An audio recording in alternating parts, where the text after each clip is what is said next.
Welcome back. In this video, you will be understanding about Spring Expression language in detail. Let us get started. So normally you might have seen expression languages like JSP expression language, etc. Similarly, Spring Expression language also is expression language which is used in the configuration of Spring. So in Spring expressions, if you want to write a literal, the literal will be in single quotes like this. This is string literal. Suppose if I say hello, this is string literal. Whenever you write any expression in Spring, the expressions are parsed by something called as Spring Expression Parser, SPEL expression parser. Internally, the framework will be using this type of code to evaluate. So behind the scenes, Spring SPEL expression parser will be created, and then your expression will be passed to parse expression method, parser.parse expression. Then on the expression object, if get value is called, the expression is parsed and you will be getting the value. So here just I am asserting whether the value is as expected or not. This is simple code how Spring evaluates an expression. So till now you understood how a string literal will look like in Spring expressions and how the Spring is internally evaluating these expressions. So let us see next. In Spring expressions, you can also call methods. As you know, this hello world is a string literal. It is an expression, string expression, and I'm calling .concat. So you'll be able to call methods also in Spring expressions like this. So if you want to evaluate this expression, it will be hello world, right? Parse expression, and you're getting the value. This example says that you can concatenate two strings, or you can call methods on an object by using expression language. Okay, next. You can also evaluate your expressions on a particular object.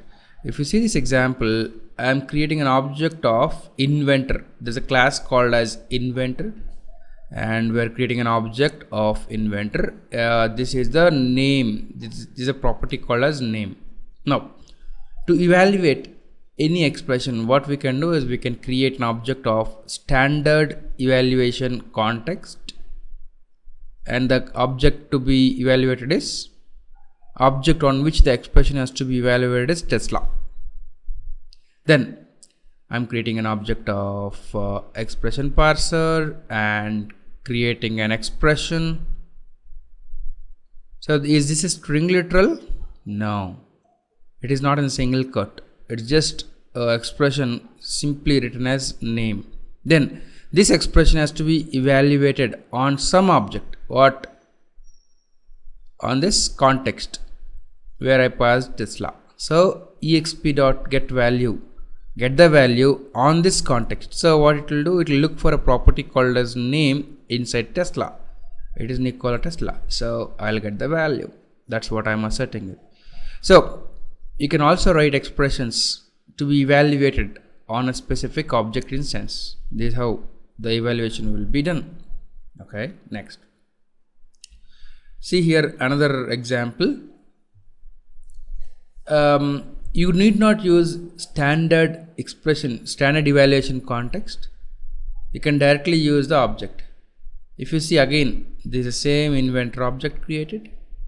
I want to parse the value of name, so create a parse expression name. Then instead of passing the evaluation context, I am directly passing the object. This is also another way to evaluate a Spring expression. So this will give me the property name of Tesla. Okay, so let us see the next scenario. In Spring expressions, you can use Spring expressions inside our configuration. So whenever you want to use Spring expression, what you can do is you can use the syntax hash and you can write your expression like this. Whenever you write hash A, the application context will evaluate this A and also it will try to find a bean with ID A. So this expression will evaluate a bean with ID A, and the syntax also can be like this: hash A dot B. When this expression is evaluated, the application context will try to find a bean with ID A, and on that a property B. And also you can call A dot some method M. You can also call methods. So this expression will be evaluated on A. The method M will be called on A. So you can call methods also in Spring expression. Okay. Then how to call static methods? When I was calling hash A dot M, A is a reference to another object, another being defined inside the context. But what if I want to call static methods? The syntax is, you can write hash, you have to use a keyword called as T, and you have to give the qualified class name dot the static method name. This is a syntax to invoke a static method in Spring expressions. If you see the example here, I am writing a simple expression to call math.random. Java.lag.math is a class, the qualified class name which is written inside T. Dot random is a static method. So I am using this expression to call a static method. Now if you see this configuration, number guess is a class, and inside it random number is initialized with the evaluated expression. So I hope you will now be able to visualize that this expression is evaluated by using an expression parser. Who will evaluate it? Application context will evaluate this expression using expression parser, and then the value is given here. Okay. And one more thing, number guess is now a bean and random number is a property. If you see in the second bean definition, I am using number guess dot random number. Random number is a property. So the value of random number will be injected into initial shape state. Okay. Then in Spring expression there are some implicit objects. Like in Java, you know that system dot get property will give you a system property, right? So system properties is a predefined implicit object inside Spring expression which points to system properties.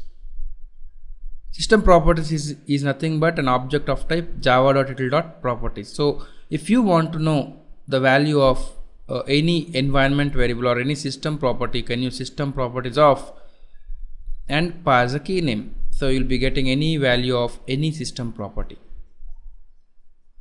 Hope you understood the concepts till now.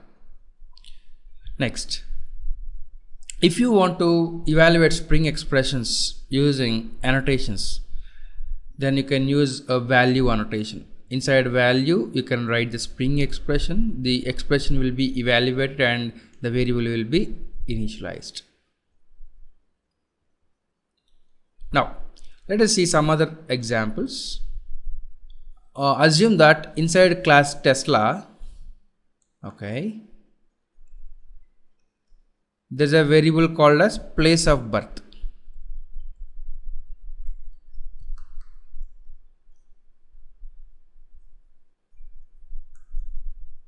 And inside place of birth, there's a property called as city. Now we want to get the value of city inside place of birth inside Tesla. So see the expression. I am evaluating this expression on Tesla. So this expression is equal to Tesla dot place of birth dot city. Okay, and also assume that inside Tesla class there is an array of inventions.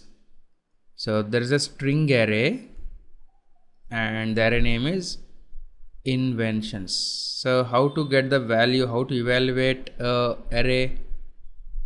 So on Tesla dot inventions of 3. So I'll be getting the third invention.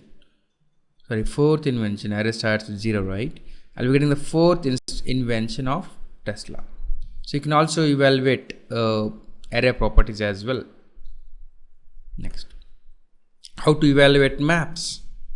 Assume that inside inventor there is a map called as officers, and if you want to get any value inside a map, you can just use officers of and pass a key to the map. This will get you the object, the value of the map.